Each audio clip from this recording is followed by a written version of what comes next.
Every day you see people pitching the new best way to make money online. We've all seen Amazon FBA, drop shipping, print on demand, dog portraits, and so on. If you're like me and many other people, you get the shiny object syndrome and your head's spinning and you just never get started because there's so many things coming at you and you don't know where to start. Everyone is so focused, whether it's people pitching the idea or wannabe entrepreneurs, on the new and sexy way to make money easily. You see gurus pitch these ideas right here on YouTube, making it seem so easy to make money. When in reality, most of these ideas are terrible and are not good for 99% of people. Not only that, a lot of them seem unethical and shady, at least in my eyes. Drop shipping off AliExpress. Sorry about that, just had to clear my throat there. Let's get back to it. I'm not here to pitch you on the next money-making scheme or online business venture that's never gonna work out, but rather a business model that's been around for thousands of years. What is it, you ask? It's small, boring businesses. We're all not gonna build the next Tesla, SpaceX, Facebook, but guess what? The people who work at those companies and the entire population as a whole need services and products offered by boring businesses. So what's very exciting about this business segment right now, we're currently seeing one of the largest transitions of ownership of these types of businesses, from baby boomers and people retiring into new ownership, such as people like us and private equity. So a tweet put out by Cody Sanchez shows what we're currently experiencing in this market. There are over 10,000 baby boomers retiring daily. 19% of them own small businesses, and most of them don't have a succession plan, meaning they're either gonna have to sell their business or dissolve it altogether. So in total, baby boomers accounted for an estimated 2.3 million small businesses in the United States, which currently employs over 25 million people. A large number of these businesses are thriving, and nearly 60% of them, like I said, have no succession plan or transition in place. This provides a great opportunity to not only acquire one of these existing businesses, but to make a ton of money while doing it. In this video, I'm gonna break down why I like boring businesses. We'll go over the specific deal that I'm under contract with. We'll go over some of the associated risks with small business. And finally, we'll go over what you can do if you're interested in this space. Before we dive into why I like small, boring businesses, let's break down what they really are. These range from home service companies to waste management companies, funeral homes, laundromats, to grocery stores, and so on. So essentially, the concept of a boring business is a business that offers products and services that are always needed. No matter how long humans are on this earth, there's a good chance we'll always need these types of products and services offered by these companies. And one of the first reasons why I like these boring businesses is because they're recession resistant. Not proof, but resistant. For example, it doesn't matter what economy we're in, we're always gonna need HVAC technicians, plumbers, electricians, and things like that. If your furnace goes out and it's the middle of winter, you're probably gonna call that HVAC person as soon as you can. And that's one of the reasons why I like this type of business. Okay, relating to that, another reason why I like these types of businesses is because of the Amazon effect. So the Amazon effect refers to the impact created by the online, e-commerce, or digital marketplace on the traditional brick and mortar business model that is the result of a change in shopping patterns, customer expectations, and industry's competitive landscape. These types of businesses, boring ones specifically, typically aren't gonna be replaced by the next tech company or Amazons of the world.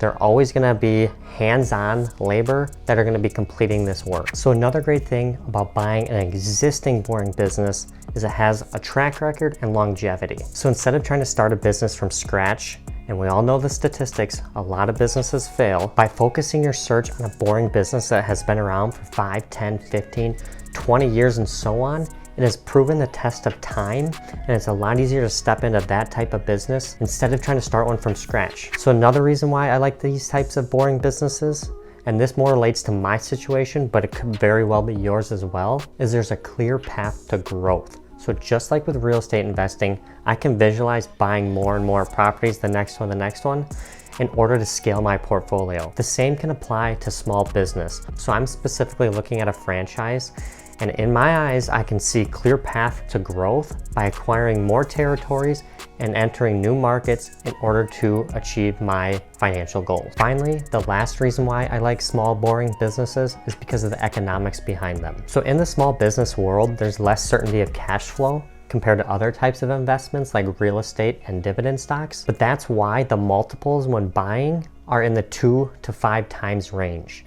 And comparing that to real estate, it's typically 30 plus times cash flow. So what this means is we're able to get into an investment for typically a lot less money, but way more cash flow compared to real estate and dividend stocks, for example. All right, shifting gears, now let's go over the deal that I'm currently under contract with. So right now, I'm in the process of buying a fire, water, and mold restoration business down in Florida. I can't share the specific business because I'm still under contract and in the due diligence phase, but once I do close on the business, I'm gonna be completely transparent. I'm gonna show you guys and bring you along for the journey. As I alluded to earlier, I like the franchise model of small business, and that is currently what this is. I'm actually buying 2 territories for a price of about $525,000. And the reason I chose a restoration business is because I have some experience as a project manager at a different firm that I worked at that was in the restoration space, as well as it's a recession-resistant model, right? These services are always needed, and they don't just relate to hurricanes either, if that's what you're thinking.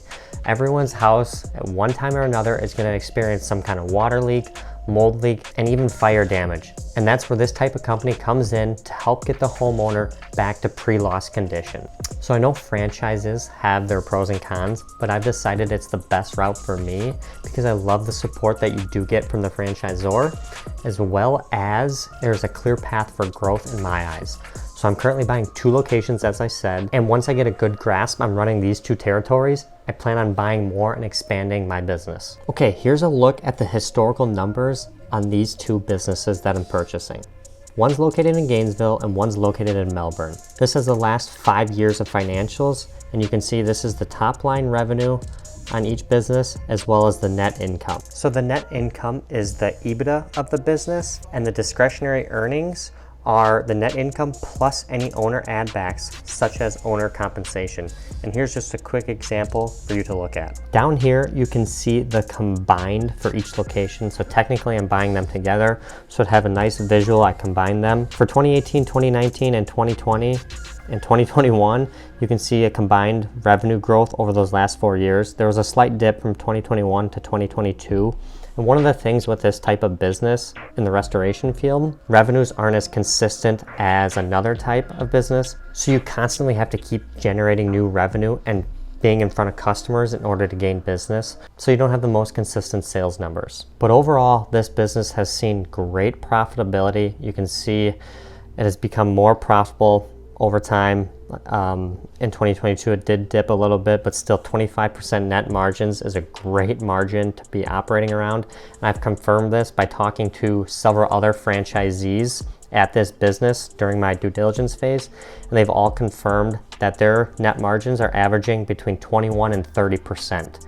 So this is right in track with what the other franchisees are operating at. So this makes me very confident that I can achieve the same. So I also ran projections for the next 3 years for each location.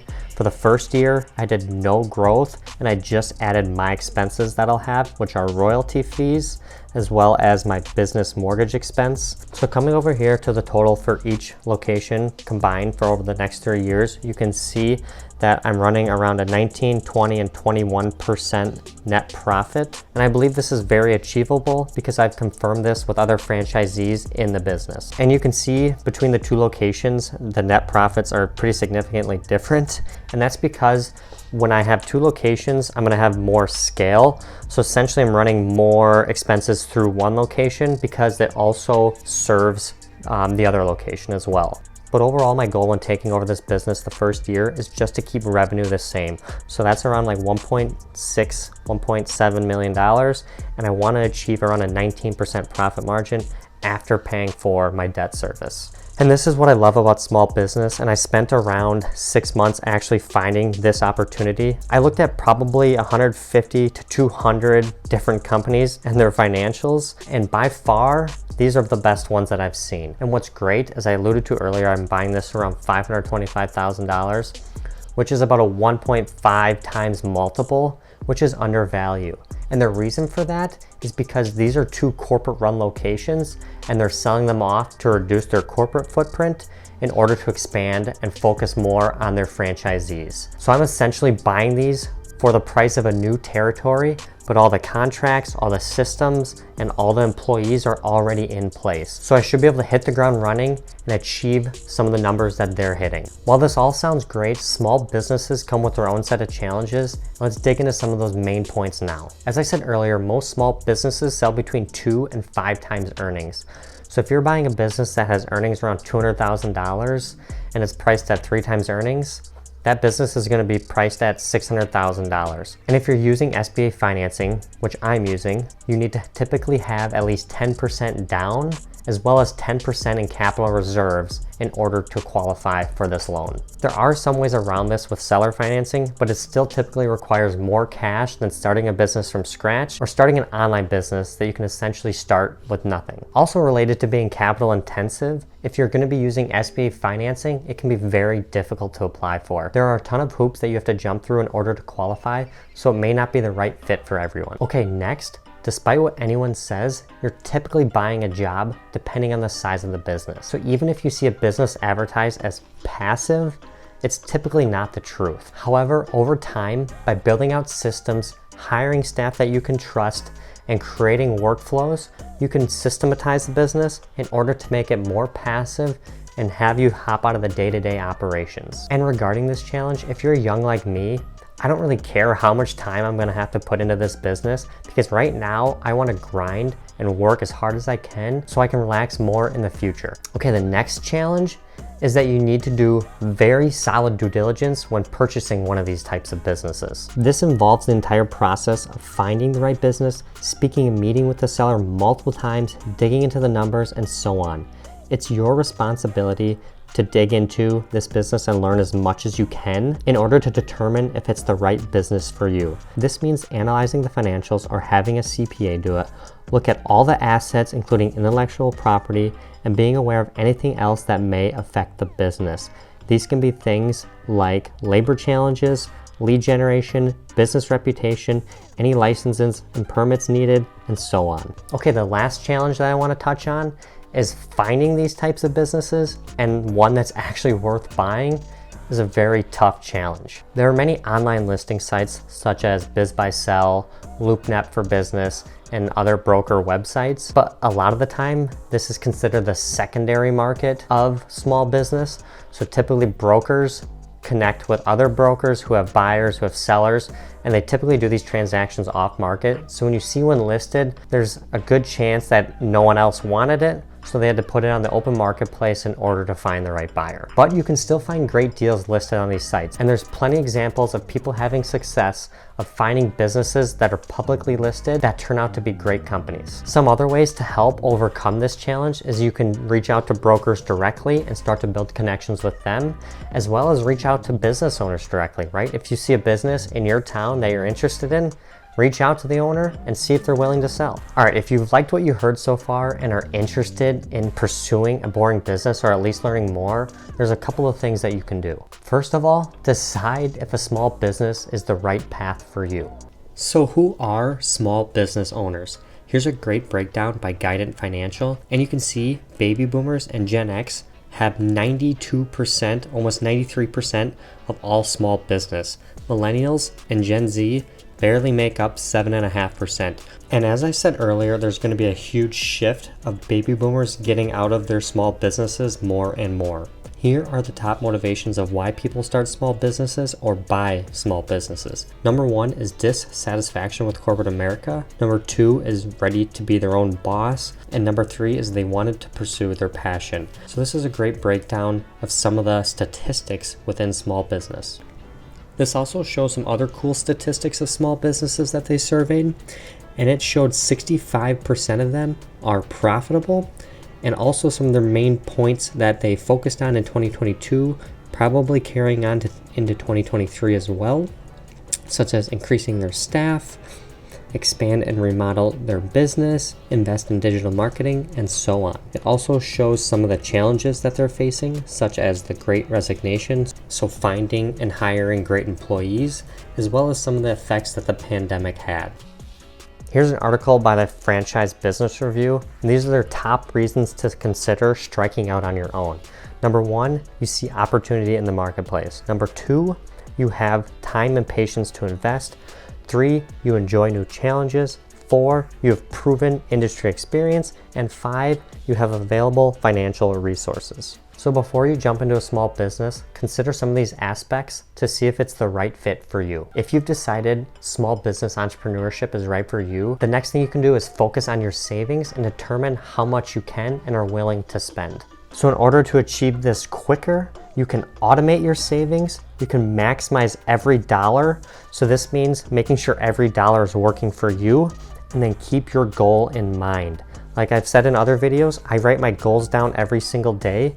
And if you have a goal of buying a small business, write that down every day and you'll be more motivated to save money faster. The next thing you can do if you're interested in this space is determine what type of business is the right fit for you. So you can base this off your past work experience, your history, or even your passion. And I hate using the word passion because I believe that if you do something enough or if you jump into something, you're gonna develop a passion for it. Do I personally have a passion for water restoration? No, not particularly, but I do believe that once I'm in the business, I can develop and learn new skills and I'll become more passionate about it while I'm helping customers daily. Okay, once you determine these things, you can start your search. So as I said earlier, you can look on BizBuySell, LoopNet, you can reach out to brokers directly, or you can reach out to sellers directly. I know small business isn't right for everyone, but I think the vast majority of people can find success in this space. Instead of trying to create the new biggest thing or finding a quick, cheap way to make money online, which typically isn't sustainable in the long run, you can buy a real sustainable business that's been around and get great returns. In a world that's so focused on finding the next unicorn, if you take a step back and look at those who've done it before us, you can clearly see that there's a ton of money to be made in small, boring businesses. And this is one of the reasons why I love them so much. If your goal is to become an entrepreneur, this can be a great way to get started and can be less risky than starting from the ground up. Obviously, it comes with its own set of risks and challenges, and that's why you need to do your own due diligence and determine what is right for you. With that being said, I hope you guys enjoyed the video. Please like, comment below, and share the video with anyone who you think may be interested in small, boring businesses. See you next time.